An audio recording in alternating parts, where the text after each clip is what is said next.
Good morning students, welcome to agriculture vision.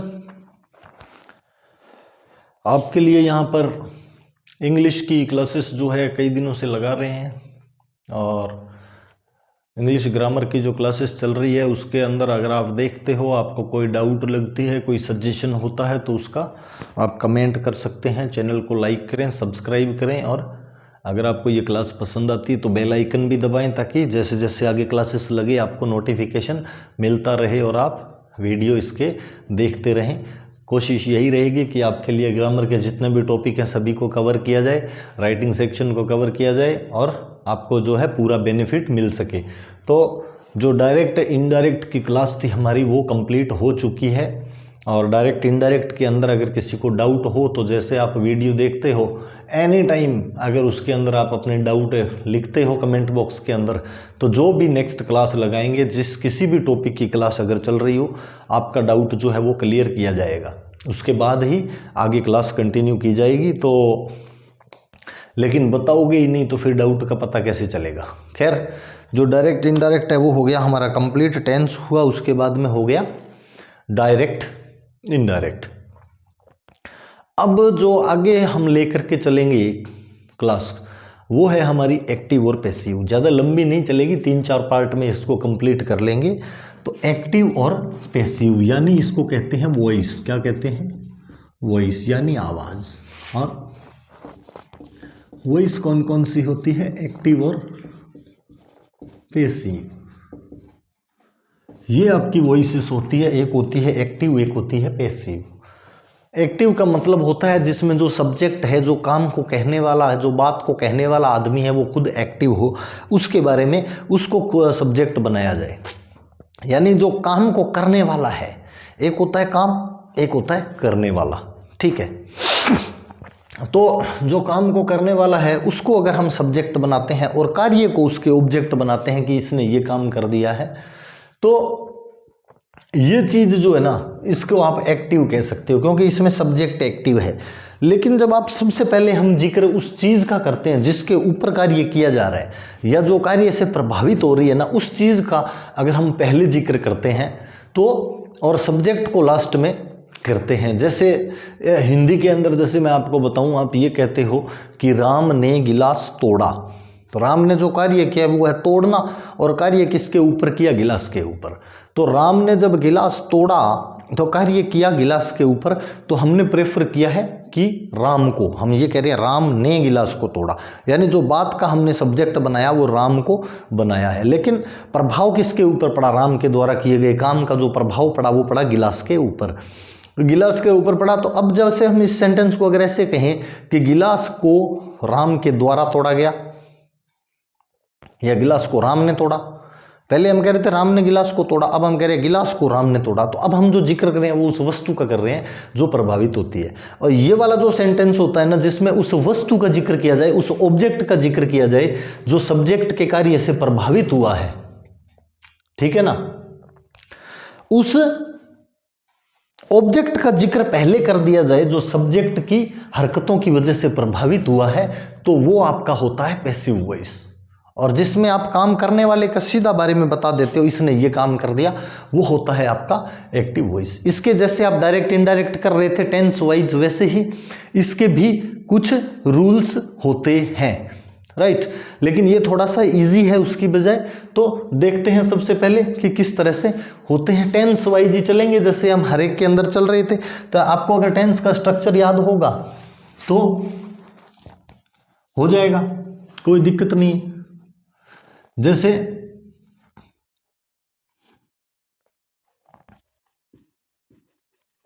सबसे पहले जो हम बात करते हैं वो हमेशा करते रहे हैं प्रेजेंट इंडेफिनेट की, आज भी वही करेंगे। प्रेजेंट इंडेफिनेट, प्रेजेंट इंडेफिनेट का स्ट्रक्चर अगर आपको याद है तो कोई समस्या आपको नहीं आएगी। प्रेजेंट इंडेफिनेट का स्ट्रक्चर अगर याद है तो समस्या आने का कोई मतलब ही नहीं है, क्लियर हो जाएगा। क्योंकि जैसे आपको बनाना है, इसके अंदर क्या होता है, हमेशा जो हम प्रायोरिटी देंगे ना, जैसे प्रेजेंट टेंस जितना भी है आपका मान के चलो, ठीक है ना, प्रेजेंट कंटिन्यूअस आ गया और प्रेजेंट आपका इंडेफिनेट आ गया। इसी तरह से आपका जो आ जाएगा प्रेजेंट परफेक्ट आ जाएगा, प्रेजेंट परफेक्ट कंटिन्यूस आ जाएगा, है ना। तो ये जो है टेंस वाइज चलेंगे, कौन से का बनेगा कौन से का नहीं बनेगा वो भी पढ़ते जाएंगे। और किस हम ये तक बताएंगे आपको कि अगर इस टेंस का जी नहीं बनता है तो क्यों नहीं बनता है, कारण क्या है नहीं बनने का।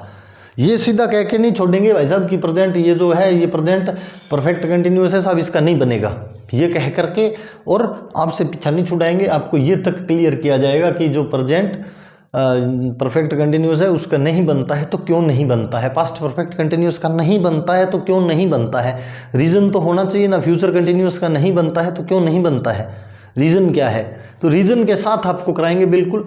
तो प्रेजेंट इंडेफिनिट का स्ट्रक्चर आपको पता है, 2 बार पढ़ चुके हो, सब्जेक्ट वर्ब की फर्स्ट फॉर्म एस और ईएस और इसके बाद में ऑब्जेक्ट। इसी को हम आधारभूत सा स्ट्रक्चर मान के चलते हैं कि या तो वर्ब की फर्स्ट फॉर्म आए या उसके साथ में एस या ईएस लगा हुआ हो, सब्जेक्ट हो और ऑब्जेक्ट हो, ठीक है।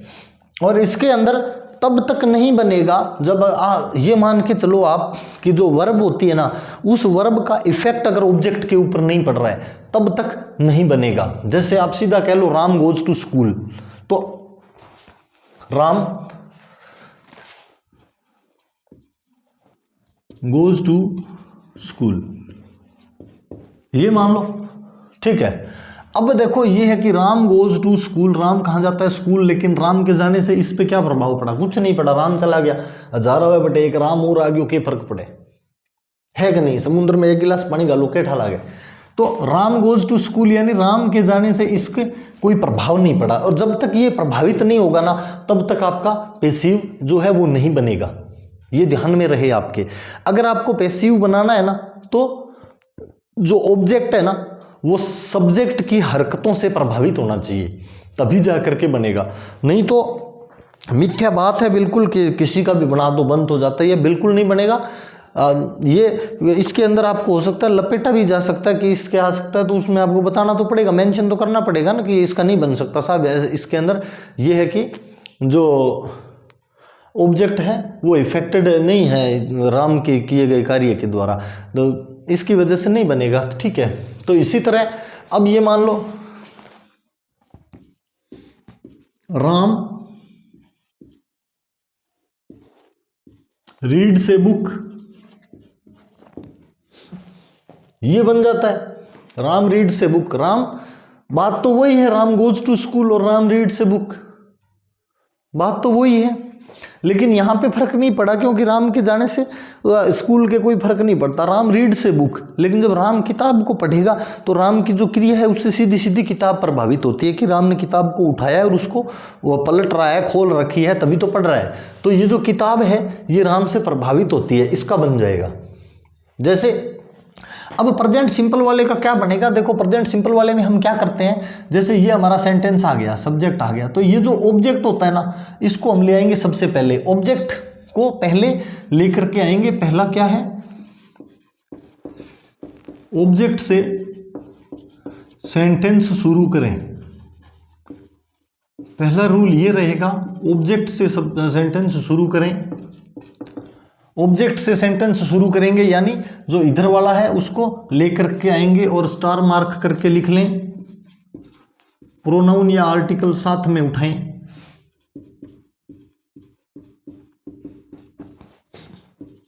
आर्टिकल साथ में उठाएं।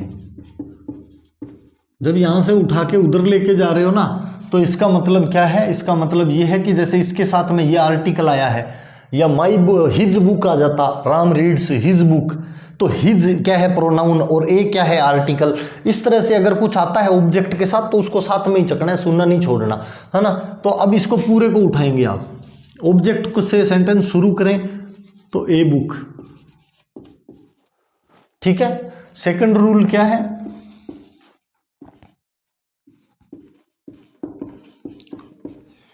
ऑब्जेक्ट के नंबर यानी वचन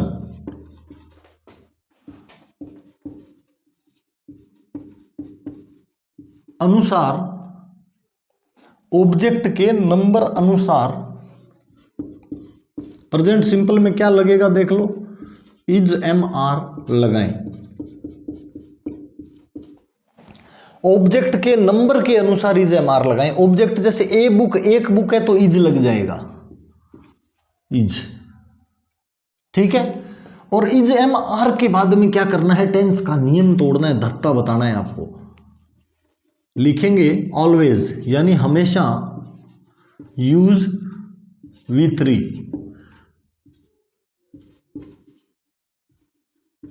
वर्ब की हमेशा थर्ड फॉर्म प्रयोग करें। फोर्थ है बाई लगाकर सब्जेक्ट लिखें, यानी सब्जेक्ट जैसा है ना वैसा का वैसा लिख देना है बाई लगा के। अब देखो इन 4 स्टेप्स के हिसाब से आप चलोगे ना तो झट से बन जाएगा। ए बुक लगाया, प्रेजेंट सिंपल है तो इज एम आर लगाएंगे। जब प्रेजेंट सिंपल है बाकी रूल सब में सेम रहेंगे, बस ये इज एम आर वाला है ना ये सब में चेंज होता जाएगा, ठीक है। तो सेकंड रूल है वही चेंज होता है, बाकी कोई सा भी चेंज नहीं होता। वर्ब की फॉर्म जो है वो ये की ये रहती है, बाई लगाकर सब्जेक्ट लिखा ही जाता है और ऑब्जेक्ट से सेंटेंस शुरू होता है, प्रोनाउन या आर्टिकल साथ में उठाया जाता है। ये सबके अंदर सेम रहेगा। आपका जो चेंजेबल रूल रहेगा ना वो ये वाला रहेगा, हैशटैग ऑब्जेक्ट के नंबर अनुसार इज एम आर लगाएं।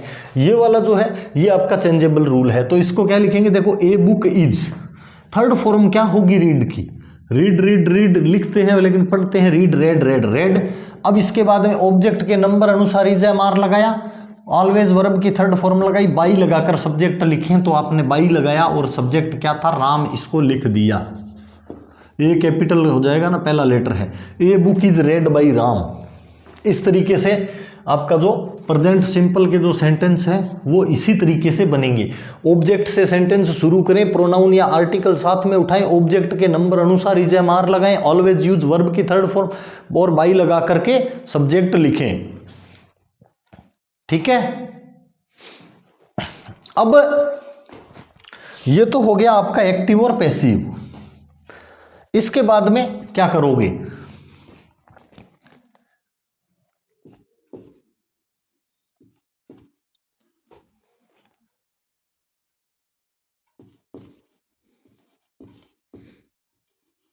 Raju,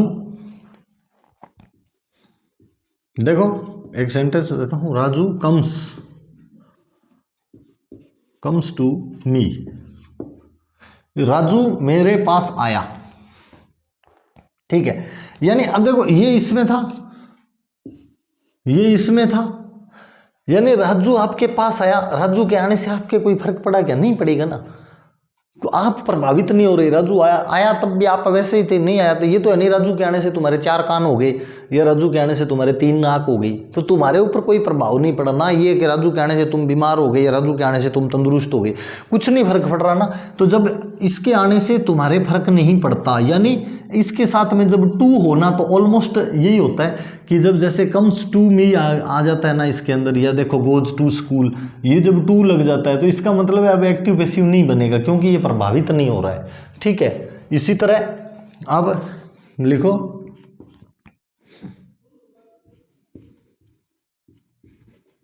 father drinks T daily, daily इसके साथ में अदर वर्ड भी आ सकता है, ये भी करवा ही देते हैं आपके सबके समझ में, कई बार अदर वर्ड आ जाता है साथ में। फादर ड्रिंक्स टी डेली या फादर टेक्स टी डेली, कुछ भी लिखा हो चाहे। वर्ब पे ध्यान देना है। देखो सबसे पहले हमने क्या कहा, आपको ऑब्जेक्ट उठाना है, अदर वर्ड जो है ना उसको नहीं उठाना है। अब ये देखो कि कहीं लास्ट से अदर वर्ड को उठा लो। ऑब्जेक्ट क्या है, फादर, फादर ने क्या किया, ड्रिंक्स, और किसको, टी को। तो फादर के पीने से चाय पे क्या फर्क पड़ा, चाय खत्म हो गई, चाय बची नहीं कप में, बापू पी गया। तो जब ये चीज प्रभावित हो रही है तो अब रूल लगाएंगे, ऑब्जेक्ट से सेंटेंस शुरू करें तो ये ऑब्जेक्ट हो गया, ऑब्जेक्ट से शुरू करो।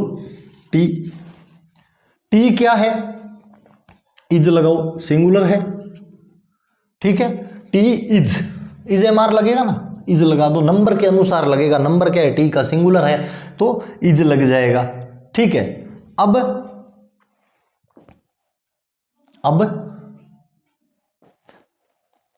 इसका थर्ड फॉर्म लगाएंगे, ड्रिंक, ड्रैंक, ड्रंक, तो हम लगाएंगे ड्रंक, टी इज ड्रंक। और हमने कहा बाई लगाकर फादर लिखें, T is drunk by father daily, आपका ये भी सही है। और दूसरा, ये जो अदर वर्ड है ना, इसको वर्ब के यहां जस्ट बाद में भी लगा सकते हो। ऑप्शन के अंदर आपको जो दोनों में से मिल जाए ना वो सही होता है। टी इज, ये भी लिख सकते हो drunk, T is drunk daily by father, ये दोनों ही सही है, इनमें से कोई सा भी गलत नहीं है। यानी इसको आप वर्ब के साथ में भी लगा सकते हो, जहां पर ये था वहां पर भी रख सकते हो इसको। T is drunk by father daily, T is drunk daily by father, ये आप किसी भी तरीके से इसको कर सकते हो, इसमें कोई दिक्कत नहीं आएगी। अब आपको जो पसंद आए ना, जो ज्यादा सुंदर लगे, लेकिन जब ऑप्शनल में आता है ना, और ऑप्शनल में आता है, ऑब्वियसली ऑप्शनल में आता है भाई साहब कि इसका बताओ आप, कई बार पैसिव बनाया हुआ आ जाता है कि इसका एक्टिव बताओ, तो इस तरीके से ये है, थोड़ा सा ध्यान रखना। इसके जब आपके बेसिक कंसेप्ट क्लियर होंगे ना, जैसे मानो आपके इज, एम आर, वाज, वर या बीइंग, ये चीजें अगर पहले से उसके अंदर आ रही है, मानो कि उसमें पहले से आ जाती है, जैसे ये is, am are, is, am are अगर पहले से आ जाता है और वॉइस का क्वेश्चन है, तो इसका मतलब क्या हुआ, इज, एम आर अगर पहले से आ गया तो इसका मतलब ये हुआ कि आपको उसने पैसिव दे दिया है, अब आपको उसका एक्टिव ढूंढना है। एक्टिव ढूंढना है तो इज, एम आर अगर सीधा लगा हुआ है और साथ में थर्ड फॉर्म में कुछ नहीं है, तो ये मानो प्रेजेंट सिंपल, और ऑप्शन के अंदर ढूंढो कि भाई साहब प्रेजेंट सिंपल वाला सेंटेंस कौन सा है।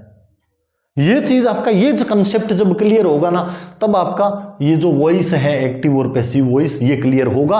अदरवाइज अगर आप सोचते हो कि कहीं से ऐसा कुछ ढूंढ लेंगे कि 1 घंटे में सीखें एक्टिव पैसिव, या कोई ऐसी लाइव क्लास लगाएंगे जो पेपर सोल्व करवाते हैं, है ना, तो वहां पे जैसे जैसे आप करते जाओगे ना, सपोज करो आपको जब तक खुद को बेसिक, जब टीचर के कहने से आप कर रहे हो तो वो एक अलग चीज होती है। मैं यहाँ पे पढ़ा रहा हूँ, आप पढ़ रहे हो ना, आपको लग रहा है yes we are getting everything, लेकिन जब आप खुद एक्सरसाइज लेकर के बैठते हो और उस एक्सरसाइज को करने के लिए शुरू होते हो, तब आपको पता चलता है कि वी हैव गॉट नथिंग।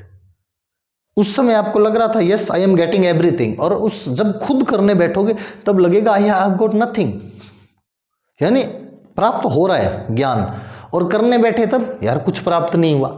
तो ये कब होता है, ये तब होता है जब आपने ये सारे कंप्लीट कर लिए और महीने 1.5 महीने बाद में लेके बैठोगे, यार ये तो किए तो थे अब नहीं आ रहे। ऐसा बिल्कुल भी इजी कुछ भी नहीं होता है। सच्ची बात तो ये, रोटी खानी भी इजी नहीं है ना, उसको टुकड़ा तोड़ के और मुंह तक लेके जानी पड़ेगी तब खा पाते हो, नहीं तो थाली में डाली पड़ी रहेगी, खा नहीं पाओगे।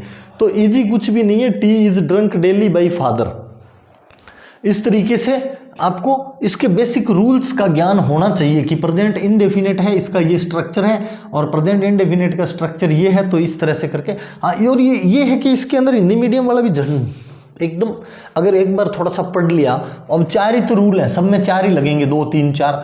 चेंजेबल कौन सा है, एक दूसरा चेंजेबल है, बाकी सारे के सारे वैसे हैं। और ये भी चेंजेबल क्या है कि सिंपल और कंटिन्यूअस का लगभग एक जैसा है। जैसे ये अभी हम सिंपल पढ़ रहे हैं, तो जब ये बदलेगा ना तो इज, एम आर ही रहेगा कंटिन्यूअस के अंदर, पर थोड़ा सा चेंज हो जाएगा, बस ये चीजें हैं चेंज करने वाली। और इसके अंदर क्या है, पर्सन चेंज करते हैं, तो पर्सन का हिज का हिम वो वाइस वर्सा होता है ना, मी का आई बनता है तो आई का मी भी बनता है। तो ये चीज है। देखो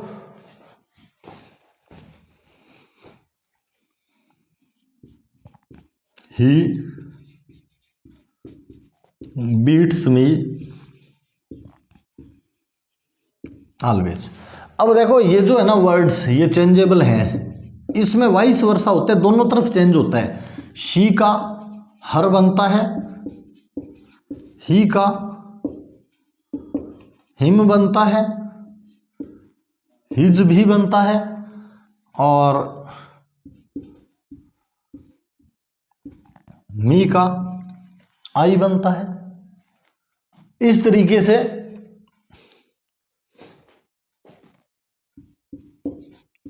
अस का वी बनता है, दे का देम बनता है। ये चेंजेबल होते हैं, पर ये दोनों साइड चेंजेबल होते हैं भाई साहब। एक उसकी डायरेक्ट इनडायरेक्ट की तरह नहीं है कि एक ही तरफ चलेंगे। शी का हर बनता है ना तो हर का भी शी बनता है, ही का हिम बनता है ना तो हिम का भी ही बनता है। यानी ही जब ऑब्जेक्ट में जाएगा, ये हो गए आपके सब्जेक्ट और ये हो गए ऑब्जेक्ट। क्या करोगे, ये जब सब्जेक्ट है ऑब्जेक्ट में जाएगा तो हर बन जाएगा, और हर जो है ये ऑब्जेक्ट के अंदर है, सब्जेक्ट में आएगा तब सी बन जाएगा। ये इस तरह से ये वर्ड्स जो है, ये प्रोनाउंस जो है, ये चेंज होंगे और चेंज आपको करना पड़ेगा। अगर चेंज नहीं करोगे ना तो फिर मामला फिट नहीं बैठेगा। ही बीट्स मी ऑलवेज, ये मी आया तो मैंने आपको सारा कुछ बता दिया। ये जो है बेसिक यही आपको चेंज करने होते हैं, ज़्यादा इसमें कोई चेंज करने वाला लोचा है नहीं। तो आप लिखेंगे ही बीट्स मी ऑलवेज लिखा है, उसी हिसाब से बनाएंगे। मैंने कहा ऑब्जेक्ट को उठाएंगे मी, और ये क्या है मी कहाँ पर है देखो, सॉरी उल्टा हो गया ये आई। सब्जेक्ट में जब आई होता है और ऑब्जेक्ट में मी होता है। अब मी जब इधर आएगा ना तो आई बन के आएगा, मी इधर आएगा तो आई बन के आएगा। वैसे तो मैंने कहा ये दोनों तरफ है, जब जगह चेंज होगी तो आप सब्जेक्ट ऑब्जेक्ट समझ लो कि सब्जेक्ट में ये तो ऑब्जेक्ट में वो है, ऑब्जेक्ट में वो है तो सब्जेक्ट में ये है, उल्टा बनेगा। अब मी जो है ना ये ऑब्जेक्ट है, इसको उठा के सब्जेक्ट में लाएंगे ना तो आई लिखेंगे आई। अब इज एम आर में से आई के साथ क्या लगता है आप सबको पता है, आई एम लगेगा, आई एम। बीट की थर्ड फॉर्म क्या है, बीटन। और इसके बाद हमने कहा बाई लगा के सब्जेक्ट लिखें तो ही का क्या लिखना है देखो, him. I am beaten by him always. Always अपनी जगह पे भी रख सकते हो। दूसरा तरीका वो है कि ये अदर वर्ड है ना, इसको जस्ट वर्ब के साथ में लगा सकते हो। आई एम बीटन, ये वर्ब आ गई, यहां पे इसको लगा सकते हो ऑलवेज बाई हिम। ये हो गया आपके प्रेजेंट सिंपल का जो तरीका है वो इस तरीके से बनाया जाता है। इसी के बारे में और भी पढ़ेंगे कि प्रेजेंट सिंपल के अंदर हम कितना कुछ बना सकते हैं। तो देखिए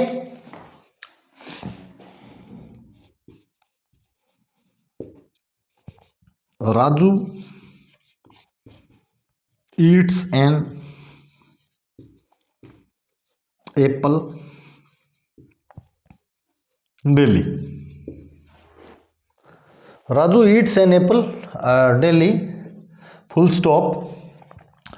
अब Raju eats an apple daily, तो हमने क्या कहा, आपको आर्टिकल और प्रोनाउन साथ में उठाना है। तो ये ऑब्जेक्ट है आपका, इसको उठा के इधर ले आएंगे।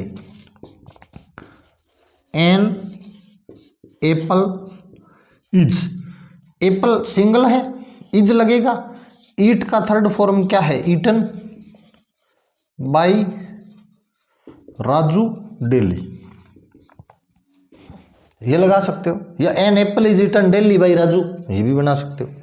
तो वो आपकी मर्जी है, इसको चाहे तो आप लास्ट में रख लो, चाहे उठा के यहाँ पे लाओ तो ले आओ। पर मेरे हिसाब से अगर आपका जो ऑप्शनल होता है उसमें तो आपको पता चल ही जाएगा कि ये यार यहाँ पे आई, यहाँ पे एक ही बात है।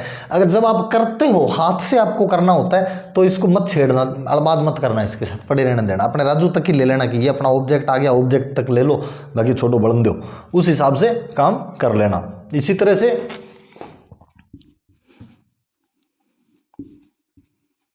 रघु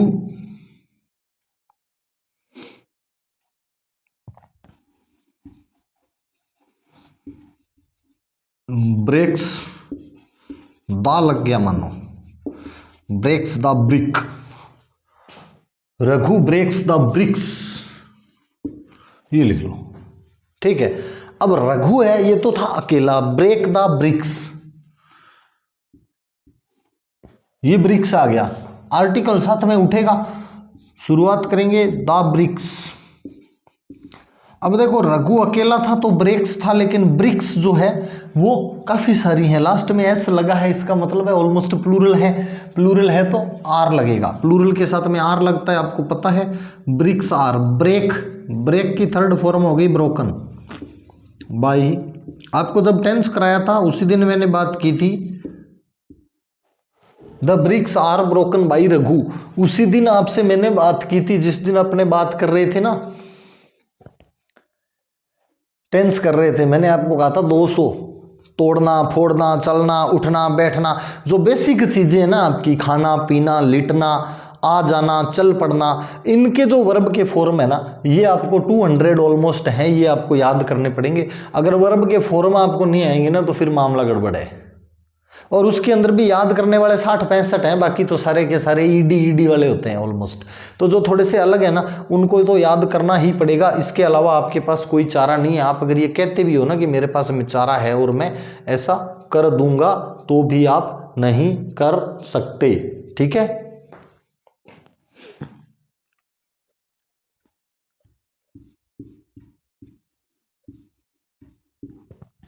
निधि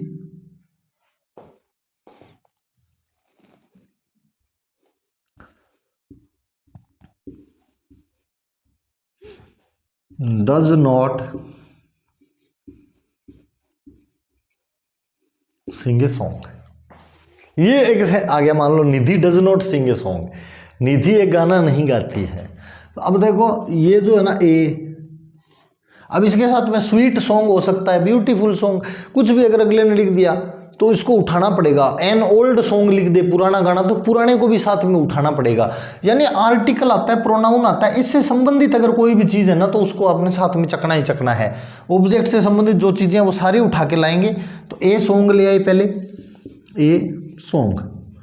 अब देखो ए सॉन्ग एक गाना है, तो डज और नॉट आपको पता हो जाना चाहिए नेगेटिव है सब, ठीक है ना, नेगेटिव है ना, तो ए सॉन्ग इज नॉट आ जाएगा।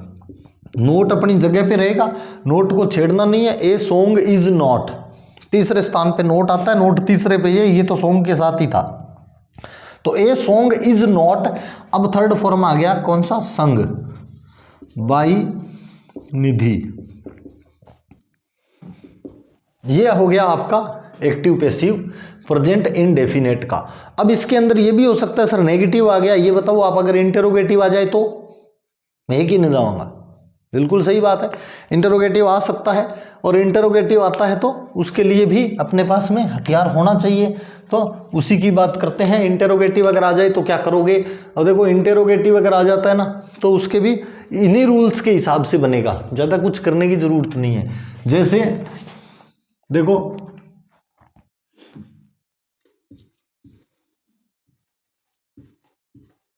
Do you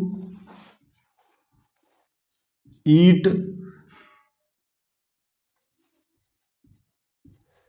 your meal,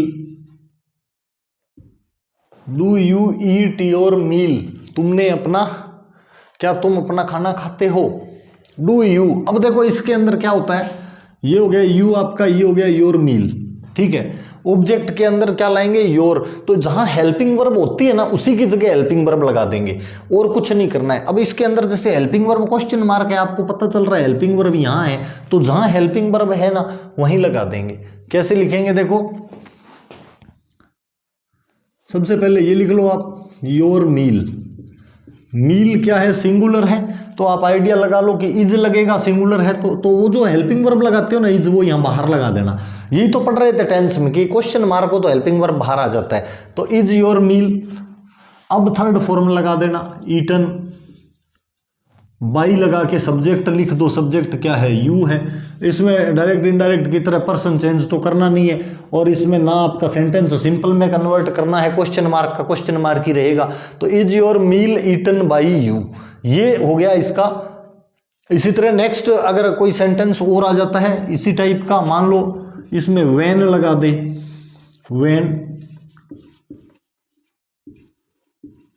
when does ही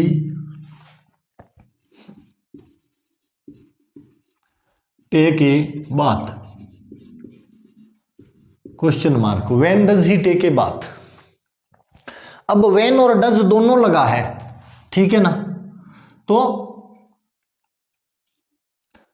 यहीं पे लगेगा हेल्पिंग वर्ब। क्वेश्चन मार्क है तो फंडा वो का वही रखना है, व्हेन की जगह आपने छेड़नी नहीं है, हमने हर जगह बात की है, व्हेन की जगह कहीं पे नहीं छेड़ी जाती, व्हेन।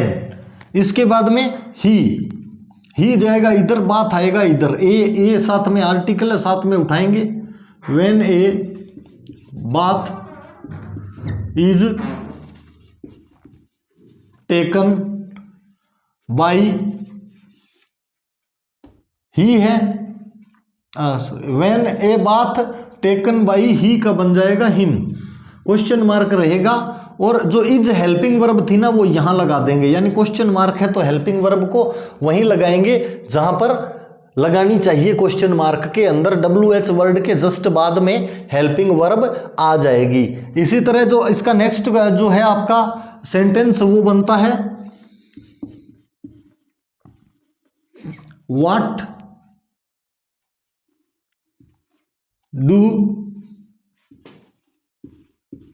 यू ईट, ये बन गया। अब इसमें देखो सीधा वर्ब आ गई है और इसके अंदर कुछ नहीं है, लेकिन आपसे क्वेश्चन पूछा गया है व्हाट डू यू ईट। तो अब इसके अंदर यानी आप किसी भी चीज को अगर खा रहे हो तो इसका मतलब है ऑब्जेक्ट, तो अगर जो भी ऑब्जेक्ट होगा वो ऑब्जेक्ट तो इफेक्टिव होगा, आपके खाने से ऑब्जेक्ट के ऊपर प्रभाव पड़ेगा। तो उसको क्या करोगे आप, व्हाट इज यहीं लगेगा, ईट है तो इसका ईटन हो जाएगा, सब्जेक्ट आपका क्या है यू, तो बाई के बाद में चला जाएगा, what is eaten by you, और क्वेश्चन मार्क इसमें लग जाएगा। इस तरीके से जो एक्टिव पैसिव है आपका प्रेजेंट सिंपल का वो बनेगा। रूल यही 4 रहेंगे। ऑब्जेक्ट से सेंटेंस को शुरू करना है, प्रोनाउन या आर्टिकल को साथ में उठाना है। जैसे यहाँ पे आपके कोई भी प्रोनाउन, ये आपके आर्टिकल लग गया या कहीं प्रोनाउन लग गया तो प्रोनाउन को भी साथ में लेकर के आना है, क्योंकि प्रोनाउन और आर्टिकल वहां अकेला छोड़ोगे तो जो सेंटेंस आपका है वो मीनिंगलेस हो जाएगा। When is a bath taken by him, इस तरीके से WH वर्ड हमेशा पहले रहेगा, WH वर्ड के साथ में कोई छेड़छाड़ नहीं करनी है। हेल्पिंग वर्ब जो है हमेशा WH वर्ड के बाद में आता है, जबकि हम डायरेक्ट इनडायरेक्ट जो बना रहे थे उसमें हेल्पिंग वर्ब को सब्जेक्ट के साथ इंटरचेंज करते हैं। यहाँ पे ऐसा कुछ नहीं होगा, कुछ भी इंटरचेंज नहीं करना है, जहां जो चीज लगेगी उसको वहीं लगानी है। प्रोनाउन या आर्टिकल साथ में उठाएं, ऑब्जेक्ट के नंबर अनुसार इज MR लगाएं। ऑब्जेक्ट का जो नंबर है, ऑब्जेक्ट का जो वचन है, वेदर इट इज सिंगुलर और plural, you have to place is MR according to number. Always use V3, यानी V3 means third form of verb, so you have to use third form of verb in every kind of active passive. चाहे tense कोई सा भी है, verb की form third ही लगानी है। This is not compulsory that you have to only use verb third form with has, have और हैड। सो बाई लगाकर सब्जेक्ट लिखें, यानी अगर आप जब बाई लगा दोगे और बाई के तुरंत बाद में as it is you have to put the subject. Only changeable subjects are she, he, I, us and they converted into them, us converted into we, I converted into me, he converted into him or his, she converted into her. After that, and this conversion is vice versa. If you are converting subject into object, then we have also to convert object into subject. That's all. Thank you. Have a nice day.